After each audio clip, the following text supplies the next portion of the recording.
đời giống như bức tranh thêm màu sắc tươi. Đoạn đường khi phù lắm trong lời gió xưa vui bờ tương lai đang chờ, thì anh xin nguyện yêu em dù có thế nào.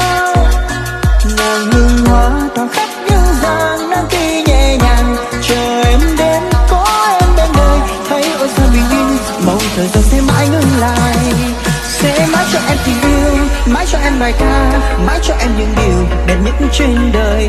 Ngàn vì sao sẽ minh chứng tình anh gửi em, mong đến khi ta gặp nhau những đêm hôn tàn đêm